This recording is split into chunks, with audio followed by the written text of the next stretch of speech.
नमस्कार, मैं शोभा पाटिल। आज हम दूसरा पाठ देखने वाले हैं। दूसरा पाठ गद्य पाठ है। पाठ का नाम है निराला भाई। लेखिका है महादेवी वर्मा। इस पाठ को शुरू करने के पहले मैं आपका पूर्व ज्ञान जागरूक करना चाहती हूँ। देखिए, पिछले साल हमने साहित्य संबंधी सामान्य ज्ञान पर जो कृतियां लिखी थी, उसमें महादेवी वर्मा, मैथिली शरण गुप्त, सूर्यकांत त्रिपाठी निराला, सुमित्रा नंदन पंत, इनके नाम आप पहचान चुके हैं, क्योंकि ज्ञानपीठ पुरस्कार प्राप्त साहित्यकारों का नाम और कृतियां, इस पर आपको साहित्य संबंधी सामान्य ज्ञान था। जैसे सुमित्रानंदन पंत, चिदंबरा काव्य संग्रह को उनके ज्ञानपीठ पुरस्कार प्राप्त हो गया था। महादेवी वर्मा, यामा काव्य संग्रह को वो ज्ञानपीठ पुरस्कार प्राप्त हो गया था। निराला का पूरा नाम लिखिए, सूर्यकांत त्रिपाठी निराला। अथवा पहली कविता जो त्रिवेणी थी, उसके स्वाध्याय में रस पहचाने, उसमें 2 उदाहरण आ गए थे, याद आते हैं? पहला उदाहरण था करुण रस का। देखिए, अबला जीवन हाय तुम्हारी यह कहानी, आंचल में है दूध आंखों में पानी। यह मैथिली शरण गुप्त जी की काव्य पंक्तियां थी और इसमें करुण रस था। उसी तरह निराला जी की भी काव्य पंक्तियां थी। वह आता 2 टूक कलेजे के करता, पछताता पथ पर आता। यह भी करुण रस का उदाहरण था। इस तरह हमने मैथिली शरण गुप्त, सूर्यकांत त्रिपाठी निराला, महादेवी वर्मा, सुमित्रा नंदन पंत, इनके नाम हम जान चुके हैं। इस पाठ में इन सभी कवियों के नाम यत्र तत्र आने वाले हैं, इसलिए मैंने पहले आपको यह पूर्व ज्ञान जागरूक करने का प्रयास किया है। अब देखिए, इस पाठ की लेखिका महादेवी वर्मा है। जो पिछले साल हमने देखा था, यामा काव्य संग्रह को ज्ञानपीठ पुरस्कार प्राप्त महादेवी वर्मा, उस महादेवी वर्मा का यह पाठ है। अब पहले हम लेखिका का परिचय देखते हैं। महादेवी वर्मा हिंदी साहित्य की प्रतिभाशाली कवयित्री और गद्य लेखिका हैं। इनका जन्म 26 मार्च 1907 को उत्तर प्रदेश के फर्रुखाबाद में हुआ। वैसे वह संपन्न घर में पैदा हुई थी। उस जमाने में उनके पिताजी राजकुमारों के कॉलेज में प्रिंसिपल थे, यानी संपन्न परिवार में पली बड़ी ये लेखिका बचपन से ही उन्हें कविता लिखने की आदत थी। 7वीं कक्षा में ही उन्होंने पहली कविता लिखी थी और तब से अंतिम क्षण तक वह हिंदी साहित्य में काव्य लेखन करती थी। पहले वे कवयित्री थी, बाद में गद्य लेखिका। अब आज हम उनका एक गद्य पाठ पढ़ने जा रहे हैं। उनके साहित्य की विशेषताएं देखिए। वो छायावादी युग के आधार स्तंभ हैं। छायावादी युग मतलब हिंदी साहित्य में युग है साहित्य के। जैसे इतिहास होता है, उसी तरह हिंदी साहित्य का भी इतिहास है। आप जब हिंदी विषय लेकर बीए को जाएंगे, तब तुम्हें यह हिंदी साहित्य का इतिहास पढ़ने का मौका मिलेगा। आदिकाल, भक्ति काल, रीतिकाल, छायावादी काल, बाद में वाद आ गए, प्रगतिवाद, प्रयोगवाद। उसी तरह उस हर एक युग में समय परिवर्तन के कारण परिस्थितियां बदलती गई और कवि बदलते गए, काव्य का विषय भी बदलता गया। उसी तरह हिंदी साहित्य में एक छायावाद युग आ गया था और उस छायावाद युग के 4 आधार स्तंभ थे, प्रसाद, पंत, निराला, महादेवी वर्मा। इनमें से ये महादेवी वर्मा है। वह मन से अत्यधिक भावुक, संवेदनशील कवयित्री थी। कवयित्री होने के कारण उनका गद्य साहित्य भी काव्यात्मक भाषा शैली में ही लिखा गया है और काव्यात्मक भाषा शैली में लिखे उनके रेखाचित्र और संस्मरण बहुत ही प्रसिद्ध हैं। उनके साहित्य लेखन के कारण ही उन्हें अनेक उपाधियां मिली हैं। उनमें से पहली उपाधि निराला जी ने, जिस निराला पर आज लेखिका का पाठ हम देखने वाले हैं, वो निराला जी महादेवी वर्मा को कहते थे हिंदी के विशाल मंदिर की सरस्वती। इस तरह की उपाधि निराला जी ने दी थी। तो कुछ आलोचकों का कहना था कि आधुनिक मीरा, महादेवी वर्मा आधुनिक मीराबाई हैं। हिंदी साहित्य में विपुल लेखन करने के कारण उन्हें अनेक पुरस्कार, सम्मान मिल गए थे, जिनमें से प्रमुख पुरस्कार यहाँ दिए हैं। जनपथ पुरस्कार, पद्म भूषण पुरस्कार, पद्म विभूषण पुरस्कार और साहित्य का सर्वोत्तम पुरस्कार ज्ञानपीठ पुरस्कार भी लेखिका को प्राप्त हो गया था।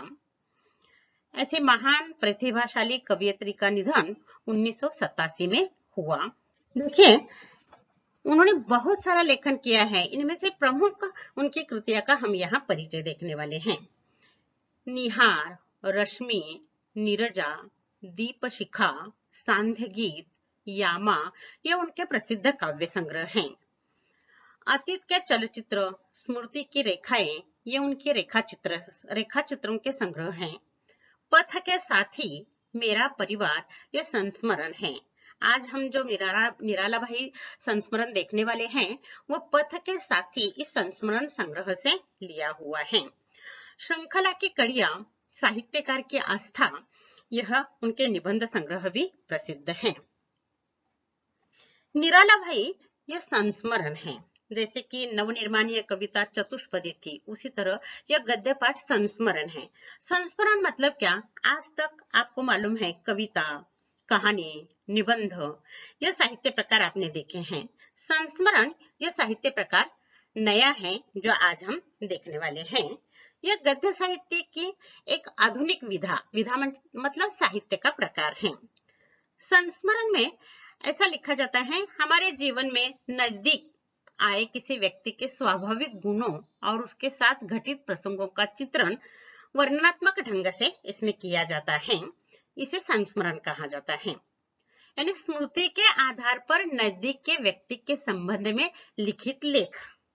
संस्मरण मतलब कथात्मक निबंध ही होता है, या आलेख होता है, या आत्मकथन होता है। अब भी तुम्हारे मन में विचार है, यानी मतलब क्या? तो देखिए, मैं आपको समझने के लिए संस्मरण क्या। आप बचपन में अपने मामा के गांव ननिहाल जाते थे।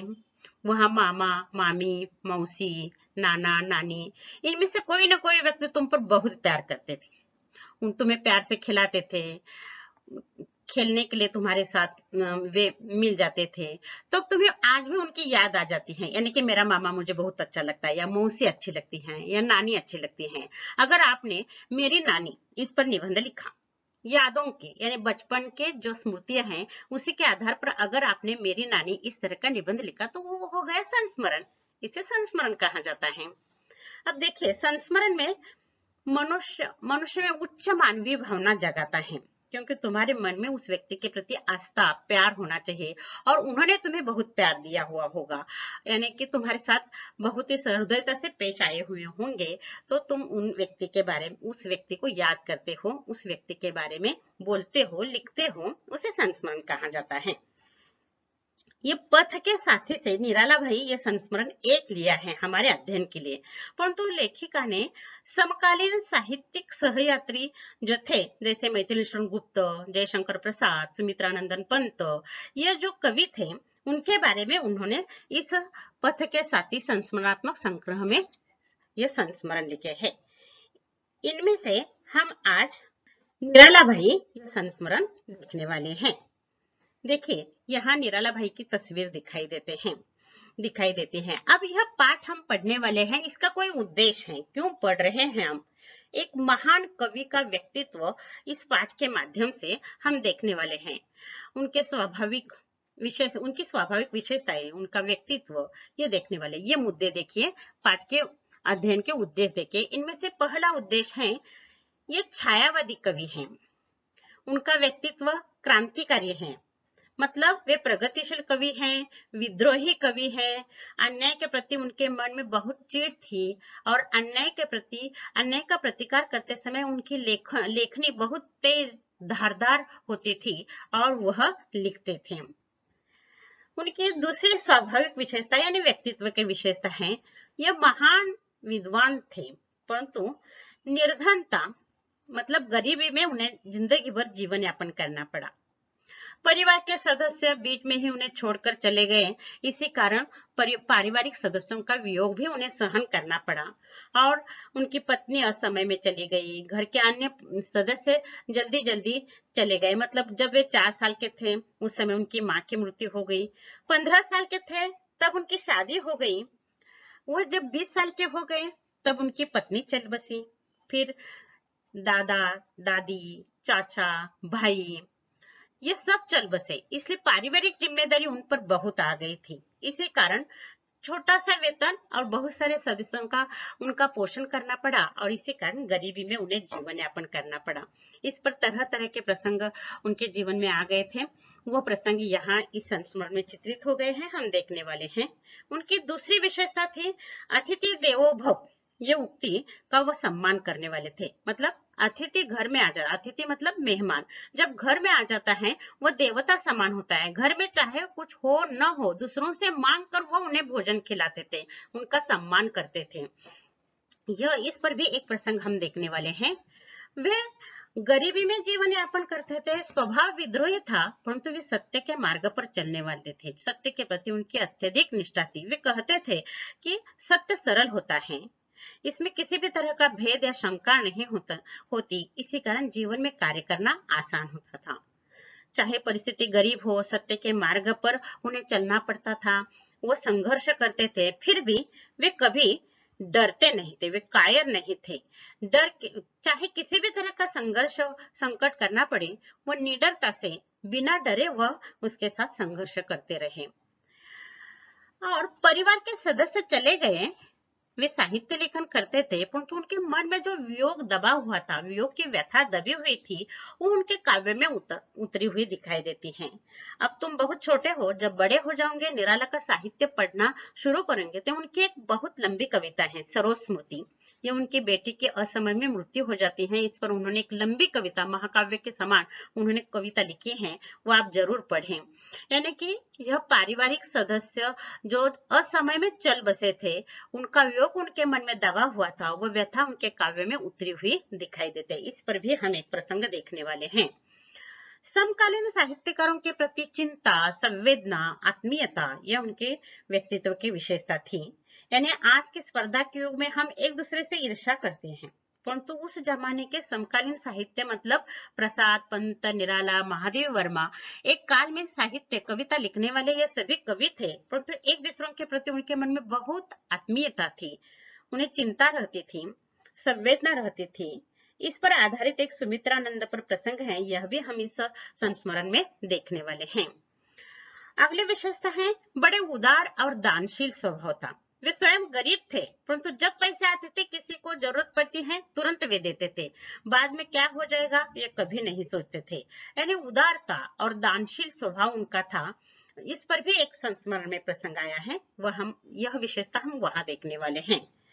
वह विद्रोही हैं, प्रगतिशाली हैं, क्रांतिकारी हैं। ऊपर से वे कठोर दिखाई देते थे और वह शरीर से हट्टा कट्टा थे, स्वभाव से फक्कड़ थे। ऊपर से कठोर दिखाई देते थे, परंतु हृदय से वे बहुत ही कोमल थे। वे सभी के साथ सहृदयता से, मानवता से पेश आते थे, इसलिए उन्हें मानवता का पुजारी भी कहा जाता है। इन उद्देश्यों के आधार पर हम निराला भाई ये संस्मरण देखने वाले हैं। देखिए, यह पाठ संस्मरण बहुत लंबा हो गया है निराला भाई का, और हमें 180 से 200 शब्दों में हमें एक गद्यांश लेना है और उस पर 6 मार्क की कृतियां करनी है। इसलिए हम ये छोटे परिच्छेद लेकर ये पाठ हम पूरा करने वाले हैं। इनमें से पहला गद्यांश आज हम देखने वाले हैं। यह पृष्ठ क्रमांक 6 पर है। देखिए, यह एक काव्यात्मक वर्णनात्मक शैली में लिखा हुआ निराला भाई का संस्मरण है। लेखिका पहली कवियत्री हैं, बाद में गद्य लेखिका हैं, इसलिए इस गद्य पाठ में बहुत ही काव्यात्मक शब्द आ गए हैं, इसलिए आपको कठिन लगेगा, परंतु वह कठिन नहीं है, काव्यात्मक शब्द हैं बस। नहीं तो प्रसंग बहुत ही सुंदर ढंग से लेखिका ने यहाँ चित्रित किया है। और लेखिका की यह विशेषता थी, प्रसंग आंखों देखा हाल वह अपने पाठ में चित्रित करते हैं। यानी पढ़ते समय निराला भाई हमारे सामने आ जाते हैं। जो अभी अभी हमने निराला भाई की तस्वीर देखी है, वो निराला जी हमारे सामने उपस्थित हो जाते हैं। देखिए, हम पहला गद्यांश पढ़ते हैं। एक युग बीत जाने पर भी मेरी स्मृति से एक घटा भरी अश्रुमुखी सावनी पूर्णिमा की रेखाएं नहीं मिट सकी हैं। उन रेखाओं के उजले रंग न जाने किस व्यथा से गीले हैं कि अब तक सुख भी नहीं पाए, उड़ना तो दूर की बात है। क्या लिखा है ऐसा आपको लगेगा। काव्यात्मक भाषा है, परंतु देखिए वर्णन कैसा है। सावन का महीना है, पूर्णिमा का दिन है। सावन की पूर्णिमा रक्षाबंधन के लिए प्रसिद्ध है और उस दिन आकाश में, सावन के महीने में आकाश में काले काले बादल आते हैं, बीच बीच में बरसात होती है। लेखिका कहती है उस दिन एक घटित एक प्रसंग आज भी मैं भूल नहीं, एक युग बीत गया, मतलब बहुत साल हो गए, परंतु वो प्रसंग मैं आज भी नहीं भूल सकी है। जब भी प्रसंग याद आ जाता है, आंखें गीली हो जाती हैं, मतलब आंखों में आंसू आ जाते हैं और रुकते ही नहीं। निराला जी से संबंधित यह प्रसंग है। ये प्रस्तावना में उन्होंने बताया है कि एक दिन वह सावन की पूर्णिमा थी, आकाश में काले बादल आ गए थे, छोटी छोटी बरसात हो रही थी और एक प्रसंग घटित हो गया था और वो प्रसंग लेखिका याद कर रही हैं और उस प्रसंग का वर्णन से उन्होंने पाठ की शुरुआत की है। ये छोटा सा परिच्छेद है। अब देखिए इस छोटे से परिच्छेद में बहुत सारे कठिन शब्द लगेंगे आपको, तो कठिन कोई नहीं है। सावनी, सावन मास, पूर्णिमा तो मालूम है, आश्रुम के मतलब गीले गीली बरसात होती है सावन महीने में। यहाँ कठिन शब्द एक है, स्मृति। स्मृति मतलब याद, स्मरण, आज भी वह प्रसंग मुझे याद आता है। और गीला मतलब भीगा, यानी आंखें भीगी होती हैं, वो प्रसंग याद आ जाता है तो आंखों में आंसू आ जाते हैं, इसलिए गीला मतलब भीगा। और सूखा मतलब शुष्क, वो शुष्क, आंखें सूखी होती ही नहीं है, वो रोती ही रहती हैं, आंसू बहते ही रहते हैं। इतना वह हृदयस्पर्शी प्रसंग लेखिका याद करती है और यहाँ वह उसका वर्णन शुरू करती है। यह प्रस्तावना है इस गद्यांश की। अब देखिए इस पर कठिन शब्द दो आ गए, स्मृति, याद, स्मरण, गीला, भीगा। ये कठिन शब्द या समानार्थी शब्द के लिए पूछा जा सकता है। विलोमार्थी के लिए पूछा जा सकता है। दो शब्द आ गए हैं, पूर्णिमा, अमावस्या, गीला, सूखा। बस इतने ही कृतियां यहाँ निकलती हैं और इतना दो छोटे से दो पंक्तियों का परिच्छेद यहाँ समाप्त हो जाता है। आगे देखिए, अब पाठ का प्रारंभ हो गया है, प्रसंग शुरू हो गया है। इस गद्यांश में हम एक छोटा सा प्रसंग देखने वाले हैं। रक्षाबंधन का दिन है और लेखिका और निराला भाई की बातचीत हो जाती है और उसी दिन से उनका भाई बहन का रिश्ता निश्चित हो जाता है और जीवन के अंतिम क्षण तक दोनों अपना भाई बहन का रिश्ता निभाते हैं। इसके बारे में हम यहाँ देखने वाले हैं। उस दिन मैं बिना कुछ सोचे हुए ही भाई निराला जी से पूछ बैठी थी, आपके किसी ने राखी नहीं बांधी? अवश्य ही उस समय मेरे सामने उनके बंधन शून्य कलाई और पीले कच्चे सूत के ढेरों राखियां लेकर घूमने वाले यजमान खोजियों का चित्र था। पर अपने प्रश्न के उत्तर ने मुझे क्षण भर के लिए चौंका दिया। कभी कभी ऐसे ही हम प्रश्न पूछते हैं और जब उत्तर मालूम हो जाता है तब हम मन से डर जाते हैं। चौंकाना मतलब मन से विकल हो जाना, घबरा जाना। अरे मैं ना ऐसा प्रश्न नहीं पूछना चाहिए था, और वो पूछ गई। क्योंकि निराला जी को कोई रिश्तेदार नहीं थे, वे अकेले रहते थे, एकाकी जीवन बिताते थे। शादी होकर 5 साल बीत गए थे, पत्नी पर बहुत प्यार करते थे, पत्नी बहुत सुंदर थी, एक बच्चा और एक बच्ची हो गई थी और पहले महायुद्ध के बाद महामारी आ गई और उसमें पत्नी चल बसी और इसी कारण पत्नी का वियोग सहन करना पड़ता है। उस समय सरोज बहुत छोटी थी, बेटी बड़ी हो जाती है, शादी हो जाती है, तुरंत विधवा हो जाती है और उसकी भी बीमारी में मृत्यु हो जाती है। ये बेटी का वियोग, और घर में कोई नहीं था, अकेला वह रहता था निराला भाई। और रक्षाबंधन के दिन वह महादेवी के घर में आ गया था और राखी उसके हाथ पर दिखाई नहीं देती और तुरंत वह पूछ बैठती है कि आपके किसी ने राखी नहीं बांधी? और इस प्रश्न से लेखिका भी विभल हो जाती है और निराला जी भी विभल हो जाते हैं। वह तुरंत उसका उत्तर देते हैं, कौन बहन हम जैसे भुक्कड़ को भाई बनावेगी?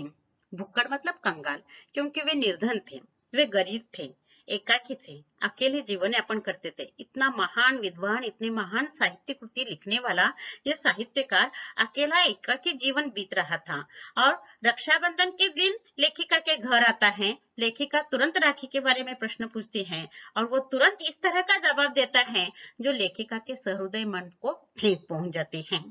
कौन बहन हम जैसे भुक्कड़ को भाई बनावेगी? में उत्तर देने वाले के एकाकी जीवन की व्यथा थी।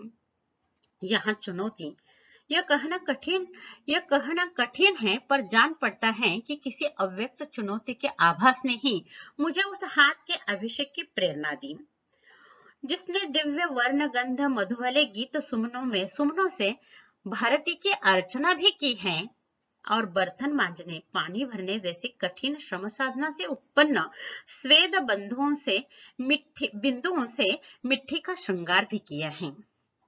इस परिच्छेद में उनका एकाकी जीवन, कठिन श्रम साधना का जीवन, उन्होंने लिखे हुए महान काव्य, इसके बारे में काव्यात्मक भाषा में कवयित्री ने परिचय दिया है। मेरे जैसे कंगाल भाई को कौन राखी बांधेगा, इस तरह वह विस्मयादिबोधक यानी आश्चर्य से वो उसे बताता है, तब लेखिका समझ जाती है उनके एकाकी जीवन की व्यथा। ये पहली बात। चुनौती मतलब चैलेंज, उनके जीवन में न जाने कितने चैलेंजेस खड़े थे और वह संघर्ष उन्हें ललकारते थे, उन संघर्षों के साथ वे सामना करते थे और उसी समय महादेवी के मन में आ जाता है, कौन बहन, मैं बहन बन सकती हूँ। और उन्होंने उनके हाथ पर अभिषेक कर दिया, मतलब उस दिन उन्होंने वह रेशम का धागा उनके हाथ पर बांधा और उस दिन से वह उनकी बहन बन गई और बहन की जिम्मेदारी भी वह अंतिम क्षण तक निभाती रही। उस समय उन्होंने काव्यात्मक भाषा में बताया है, देखिए, दिव्य वर्ण गंध मधु वाले गीत सुमनों से भारती की अर्चना भी की है। देखिए यहाँ शब्द दिव्य वर्ण मतलब ऐसे ऐसे शब्दों का, वर्णों का इस्तेमाल करके काव्य लिखते थे कि पढ़ने वाले आश्चर्यचकित हो जाते थे। उसमें प्यार का गंध, व्यथा का गंध भी रहता था। मधु मतलब शहद यानी मिठास भी उनके काव्य में रहती थी। गीत सुमनों, सुमन मतलब फूल, यानी एक एक फूल के समान वे गीत लिखते थे। और भारती की अर्चना, यह भारती मतलब सरस्वती, बुद्धि की देवता, अर्चना मतलब पूजा। उन्होंने इस महान कवि ने बहुत सुंदर सुंदर कविता लिखकर बुद्धि रूपी सरस्वती की पूजा की है। परंतु इस महान विद्वान कवि को घर में कठिन श्रम साधना भी करनी पड़ती थी, क्योंकि घर में कोई दूसरा नहीं था, इसलिए बर्तन मांजना हो, पानी भरना हो, इस तरह का कठिन श्रमदान मतलब परिश्रम भी उन्हें ही करना पड़ता था। और बर्तन मांजते समय, पानी भरते समय स्वेद बिंदुओं से मिट्टी का श्रृंगार भी किया। स्वेद मतलब पसीना, पसीना की बूंदे मिट्टी पर मतलब जमीन पर गिरते थे। इस विद्वान आदमी के पसीने के बिंदुओं ने मतलब बूंदों ने मिट्टी को मतलब धरती को श्रृंगार भी किया है। कहने का मतलब यह है कि उनकी जिंदगी में उन्होंने बहुत कठिन परिश्रम किया है। परिश्रम करते करते वे बौद्धिक परिश्रम भी करते थे। उन्होंने साहित्य लेखन का शौक नहीं छोड़ा था। घर के सदस्य चल बसे, वियोग हो गया, वे दुखी थे, निर्धन थे, कठिन परिश्रम करना पड़ता था, फिर भी उन्होंने काव्य लेखन या साहित्य लेखन का अपना शौक कभी भी नहीं छोड़ा। और इस तरह इस परिच्छेद में कवयित्री उनके स्वभाव, व्यक्तित्व और कृतित्व के बारे में हमें परिचित कराती हैं। अब देखिए इस परिच्छेद पर समानार्थी या कठिन या पर्यायी शब्द लिखिए के लिए शब्द पूछे जाते हैं। यहाँ पहला शब्द है भुक्कड़। भुक्कड़ मतलब क्या? कंगाल, जिसके पास कुछ नहीं होता। अब कविता में हमने शब्द देखे हैं, वो फिर यहाँ रिपीट नहीं करती हूँ क्योंकि व्यथा दर्द हमने देखा है, इसलिए फिर से ये नहीं लेती हूँ। फिर देखिए इसमें उन्होंने अभिषेक की प्रेरणा की। यहाँ अभिषेक करना मतलब हाथ के अभिषेक की प्रेरणा दी, मतलब उनके हाथ पर राखी बांधने की प्रेरणा मेरे मन में जागृत हो गई और मैंने उन्हें राखी बांधी, यह इसका अर्थ हो गया। चुनौती का अर्थ है ललकार, अंग्रेजी में हम उसे चैलेंज कहते हैं। अर्चना मतलब पूजा करना, भारती मतलब बुद्धि की देवता सरस्वती, सुमन मतलब फूल, और मिट्टी का अर्थ यहाँ धरती पर उनके पसीने की बूंदे गिरते हैं, श्रृंगार करते हैं, मतलब पसीना बहाते बहाते वे इतने काम करते थे। यह कठिन शब्द या पर्यायी शब्द के लिए शब्द संपदा के लिए पूछा जाता है। यहाँ आकलन कृति के लिए पूछा जाता है निराला जी द्वारा कठिन श्रम साधना। उन्होंने कौन सी कठिन श्रम साधना की है? बर्तन मांजना, पानी भरना। एक अंक के लिए यह आकलन कृति यहाँ निकलती है। रक्षाबंधन के बारे में ऊपर के परिच्छेद में देखा और इस परिच्छेद में उनका बौद्धिक और शारीरिक परिश्रम और लेखिका द्वारा निराला भाई को राखी बांधने का प्रसंग यहाँ चित्रित हो गया है। अब आके देखिए, दिन रात के पगों से वर्षों की सीमा पार करने वाले अतीत ने आग के अक्षरों में आंसू के रंग भर भर कर ऐसे अनेक चित्रकथाएं आंख डाली हैं, जितने इस महान कवि और असाधारण मानव के जीवन की मार्मिक झांकी मिल सकती है। पर उन सब को संभाल सके ऐसा एक चित्राधार पा लेना सहज नहीं। यहाँ कवियत्री बताती हैं कि दिन पर दिन रात बीतने लगते हैं, वर्ष बीतने लगते हैं, कवि लिखते रहते हैं। अतीत ने मतलब भूतकाल ने आग के अक्षरों में, आग के अक्षर मतलब उनके मन में जो व्यथा के कारण दबा हुआ विद्रोह था, वह अक्षरों के माध्यम से साहित्य लेखन में आ गया है। और आंसू के रंग भर भर कर ऐसी अनेक चित्रकथाएं आंख डाली हैं। आंकना मतलब क्या? अंदाज करना, अनुमान करना। ऐसे चित्र उन्होंने उपस्थित किए हैं क्योंकि उनके साहित्य की विशेषता यह है कि उन्होंने अपने जीवन में जो वियोग, पारिवारिक सदस्यों का वियोग जो था, उस वियोग की जो व्यथा थी वो उनके काव्य में उतरी हुई है। इसलिए वो चित्रकथा आंख डाली है, मतलब चित्रकथाओं का अंदाज लिया है। वो महान कवि हैं, असाधारण मानव है। साधारण मतलब हमारे तुम्हारे जैसे सामान्य लोग होते हैं, थोड़े से दुख से हम व्यथित होते हैं, थोड़े से सुख से हम उताविर हो जाते हैं, परंतु निराला जी ऐसे नहीं थे। वे जिंदगी भर वियोग का दुख अपने मन में लेकर साहित्य लेखन कर रहे थे, निर्धनता में जीवन यापन कर रहे थे। गरीबी को कभी भी उन्होंने शर्मिंदा नहीं माना। जब कभी समय आ जाता था, घर में कुछ नहीं होता, तुरंत महादेव जी के पास जाते थे और मांग लेते थे। कभी भी वे गरीबी को शर्माते नहीं थे, परंतु साहित्य लेखन करने में वे कभी पीछे नहीं हटे। इसलिए कवियत्री मतलब लेखिका महादेवी वर्मा उन्हें महान कवि कहती है, असाधारण मानव कहती है। साधारण से वे असाधारण थे, मतलब ऐसी परिस्थिति में भी ऊंचे ऊंचे विचारों के काव्य लिखना आसान बात नहीं है। जो उनके जीवन की मार्मिक झांकी मतलब उनका चित्र वह अपने काव्य में उतारते रहे हैं। इसलिए वह कहती हैं उनका जो चित्राधार है वो पा लेना सहज नहीं है। ऐसे असाधारण व्यक्ति के जीवन का एक छोटा सा प्रसंग हमने इस गद्यांश में देखा है। इस गद्यांश में ये संस्मरण में छोटे छोटे छोटे उनके जीवन से संबंधित प्रसंग चित्रित हो गए हैं। इनमें से पहला प्रसंग हमने इस गद्यांश में देखा है, वह रक्षाबंधन से संबंधित है। अब देखिए इस अंतिम परिच्छेद में कोई कठिन शब्द आ गए हैं, तो वह आंकना, आंकना मतलब अंदाज करना, अनुमान करना, झांकी मतलब वो चित्र, साधारण, असाधारण, विलोमार्ती के लिए पूछा जा सकता है, साधारण, असाधारण। और यहाँ इतने कठिन शब्द नहीं है, परंतु एक है। इस परिच्छेद में पूरे गद्यांश में शब्द युग्म आ गए हैं। पिछली कविता के अध्ययन के समय मैंने बताया था कि नर नारी ये शब्द बार बार आ गया था, और उस समय मैंने परिचय करा दिया था कि दो शब्दों के बीच हाइपन का चिन्ह आता है तब उसे शब्द युग्म कहा जाता है। इस गद्यांश में 4 शब्द आ गए हैं। शब्द संपदा के लिए 4 घटक पूछे जाते हैं आधे आधे अंक के लिए।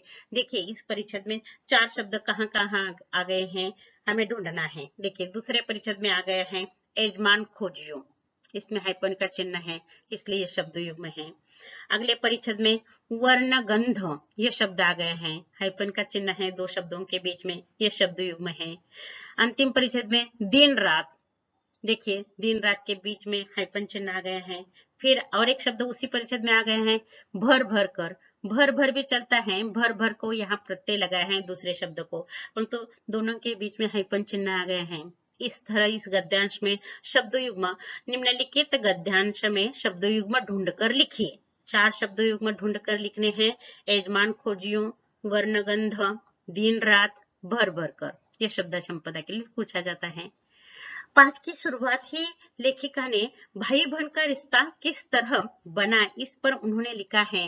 रक्षाबंधन का दिन, उस दिन उनके घर में आ जाना, राखी न होने के कारण वह आपकी किसी ने राखी नहीं बांधी, इस तरह का सवाल करना, कौन बहन हम जैसे भुक्कड़ को भाई बनावेगी, तब वो भाई वो बहन बन जाती है और उनके हाथ पर राखी बांधती है, और इस दिन से वे दोनों का भाई बहन का रिश्ता निश्चित हो जाता है, जो जीवन के अंतिम क्षण तक वो दोनों एक दूसरे को भाई बहन का रिश्ता निभाते हैं। यहाँ यह पहला गद्यांश समाप्त हो जाता है। अब देखिए इस पर कृतियां किस तरह पूछी गई हैं। यह गद्यांश है कृति क्रमांक 1, विभाग 1 पर इस पर कृति पूछी जाती है, इसलिए कृति 1 अ निम्नलिखित पठित गद्यांश पढ़कर दी गई सूचनाओं के अनुसार कृतियां पूर्ण कीजिए। 6 अंक के लिए यहाँ कृतियां पूछी जाती हैं। अब देखिए, परिचित पढ़ते समय आपके ध्यान में आया हुआ होगा कि यह कृतियां निकालना बहुत मुश्किल हो गया है। अब इस तरह का जब परिचय आ जाता है तब आधार लिया जाता है आकलन कृति के लिए रिक्त स्थानों की पूर्ति कीजिए। परंतु रिक्त स्थानों की पूर्ति कीजिए के लिए ऐसे सुंदर सुंदर और महत्वपूर्ण वाक्य ढूंढकर यहाँ तुम्हें दिए जाते हैं। पहला वाक्य देखिए, आपके किसी ने डॉट डॉट नहीं बांधी? राखी, क्योंकि रक्षाबंधन पर ही यह गद्यांश है। दूसरा, कौन बहन हम जैसे डॉट डॉट को भाई बनावेगी? भुक्कड़ को, यह रिक्त स्थान का यह शब्द है। किसी अव्यक्त चुनौती के आभास ने मुझे उस हाथ के अभिषेक की प्रेरणा दी। हाथ पर अभिषेक करना मतलब राखी बांधना, इसलिए अभिषेक शब्द यहाँ भरना है। अतीत के आग के अक्षरों में आंसू के रंग भर भर कर ऐसी अनेक चित्रकथाएं आंख डाली हैं। यहाँ आंख शब्द रिक्त है, वहां शब्द भरना है। अतीत के आग मतलब उनके वियोग की जो व्यथा है, बचपन से वे जो वियोग सहन करते आए हैं, उस वियोग की व्यथा ने ही अक्षरों के आंसू के रंग भरकर उन्होंने साहित्य लेखन किया है। यह प्रतीकात्मक ढंग से यहाँ यह वाक्य है कि साहित्य लेखन के लिए वे प्रवृत्त होना, प्रेरित होना और साहित्य में अपनी वियोग व्यथा चित्रित करना, यह वाक्य में छिपा हुआ है। आकलन कृति के लिए रिक्त स्थानों की पूर्ति कीजिए। यह 4 रिक्त स्थानों की पूर्ति कीजिए के लिए घटक पूछे जाएंगे। आधे आधे अंक के लिए, 2 अंक के लिए। यह गद्यांश सूक्ष्मता से पढ़ना है और यह कृति लिखनी है। अब दूसरी कृति 1 अंक के लिए यहाँ निकलती है। देखिए, निराला जी द्वारा कठिन श्रम साधना, बर्तन मांजना, पानी भरना, ये इसका उत्तर है। शब्द संपदा के लिए अलग अलग कृतियां यहाँ निकलती हैं। इनमें से कुछ मैंने यहाँ दी है। पहली कृति देखिए, गद्यांश में आए शब्द युग्म ढूंढकर लिखिए। अभी देखा था वर्णगंधम, दिन रात, यजमान खोजियो, भर भर कर, ये शब्द युग्म ढूंढकर यहाँ 2 अंक के लिए लिखना है। अगली कृति है वचन परिवर्तन कीजिए। रेखा, रेखाएं, चुनौती, चुनौतियां। यहाँ एक बात ध्यान में रखना, वचन परिवर्तन कीजिए 5वीं कक्षा में भी पूछा जाता है और 12वीं कक्षा में भी पूछा जाता है। इसके पीछे कोई उद्देश्य है, क्योंकि यहाँ वर्तनी संबंधी जो गलतियां होती हैं वह भी साथ साथ सुधारी जाती हैं। चुनौती शब्द देखिए कैसा लिखा है। बहुवचन करते समय, चुनौतियां करते समय टी ह्रस्व होता है और या, यह हम बहुवचन के लिए उसके लिए यहाँ प्रत्यय जोड़ते हैं। यह बात ध्यान में रखना। बहन, बहने, राखी, राखियां। यह सूक्ष्मता से वर्तन संबंधी गलती सुधारने के लिए वचन परिवर्तन, लिंग परिवर्तन, इस तरह के शब्द आपके लिए दिए जाते हैं। अगली कृति देखिए, समानार्थी शब्द लिखिए। स्मृति, याद, स्मरण, स्वेद, पसीना, भुक्कड़, कंगाल, अर्चना, पूजा। यह केवल मैंने 4 घटक लिए हैं 2 अंक के लिए, क्योंकि नवनिर्माण कविता में बहुत सारे शब्द हो गए हैं। जैसे जैसे हम आगे बढ़ेंगे वैसे वैसे वही, यानी यह अंग्रेजी के वोकैबुलरी हैं जो हम हिंदी में शब्द संपदा के रूप में समानार्थी, विलोमार्थी, वचन परिवर्तन, लिंग परिवर्तन कीजिए, इसमें देखते हैं। यहाँ इस गद्यांश पर भी विलोमार्थी शब्द निकलते हैं और वह देखिए बहुत इने गिने हैं, इसलिए मैंने ये नहीं लिए हैं, परंतु कोई महत्वपूर्ण है। गीला, सूखा, पूर्णिमा, अमावस्या, कठिन, आसान, व्यक्त, अव्यक्त, साधारण, असाधारण, इस तरह विलोमार्थी के लिए भी यहाँ कृति निकलती है। इस तरह में मैंने थोड़ा परिवर्तन किया है, क्योंकि मैंने तुम्हें यह कृतियां लिखने के लिए दी थी स्वाध्याय के लिए, परंतु आप सभी ने नहीं लिखी। मैंने इसके बारे में देखा, आपको पूछा तो आपने नहीं लिखी, इसलिए मैंने उत्तर सहित दी है। यहाँ एक अभिव्यक्ति का यह जो कृति है, यह भी मैंने उत्तर सहित या दी है। लिखने का ढंग आप यह ध्यान से देखिए, लिखिए और किस तरह लिखना है। बस 6 से 8 पंक्तियों में 40 से 50 शब्द में लिखना है और अपना मत लिखना है। मैंने उदाहरण के तौर पर तुम्हें यह दिया है। अब इस गद्यांश में भाई बहन का रिश्ता तय हो जाता है, राखी बांधती है और उस दिन से लेखिका निराला को निराला भाई नाम से पुकारने लगते हैं। इसलिए भाई बहन का रिश्ता अनूठा होता है, इस विषय पर अपना मत लिखिए। इस तरह या रक्षाबंधन के बारे में आपके विचार लिखिए। इस तरह की कृति भी पूछी जा सकती है। भाई बहन का रिश्ता अनूठा होता है, ये रक्षाबंधन से ही तय होता है। इसलिए इस पर देखिए 6 वाक्य मैंने यहाँ निकाले हैं। पहला वाक्य कृति में ही है, देखिए भाई बहन का रिश्ता अनूठा होता है। इस रिश्ते में रक्षाबंधन के दिन में रौनक आ जाती है। यह त्योहार हर साल सावन पूर्णिमा के दिन मनाया जाता है। यह त्योहार भाई बहन के पवित्र प्रेम का प्रतीक है। बहन अपने भाई के कलाई पर राखी बांधती है और उसकी लंबी आयु की कामना करती है। उसे मिठाई खिलाती है। भाई अपने बहन को उसकी रक्षा का वचन देता है और दक्षिणा स्वरूप उपहार देता है। इस तरह हर साल सावन महीने में रक्षाबंधन के त्योहार में भाई बहन का रिश्ता और बढ़ता रहता है और उसमें रौनक आ जाती है। इस तरह आपको 6 पंक्तियों में इस विषय पर अपना स्वमत लिखना है, अभिव्यक्ति लिखनी है 2 अंक के लिए। इस तरह इस पाठ का पहला गद्यांश यहाँ समाप्त हो जाता है और 6 अंक के लिए यह कृतियां किस तरह पूछी जाती हैं यह भी मैंने बताया है। अब साहित्य संबंधी सामान्य ज्ञान पर भी हमने यहाँ लेखिका का परिचय देखा है, फिर विधा देखी है, प्रमुख कृतियां उनकी देखी हैं। इस पर भी प्रश्न कृतियां पूछी जा सकती हैं। यानी कि इनमें पिछले साल ही आपने लिखा था निराला का मूल नाम या पूरा नाम सूर्यकांत त्रिपाठी, वही कृति इस साल तुम्हारे स्वाध्याय में फिर से आ गई है। और इस पर यह एक कृति पूछी गई है कि आलोचकों ने निराला महादेवी वर्मा को कौन सी उपाधि दी है, तो आधुनिक मीरा। और भी एक कृति निकाली जा सकती है, निराला जी ने उन्हें कौन सी उपाधि दी है, हिंदी के विशाल मंदिर की सरस्वती यह उपाधि दी है। इस तरह अथवा निराला महादेवी वर्मा के 2 काव्य संग्रहों के नाम लिखिए, यामा, निहार, रश्मि, इनमें से कोई भी लिख सकते हो। और संस्मरण यह विधा जो है साहित्य प्रकार है, इस पर कृति पूछे जा सकते हैं। इस तरह 2 अंक के लिए साहित्य संबंधी सामान्य ज्ञान पर भी कृति पूछी जा सकती है। स्वाध्याय में उस समय मैं वह दे दूंगी।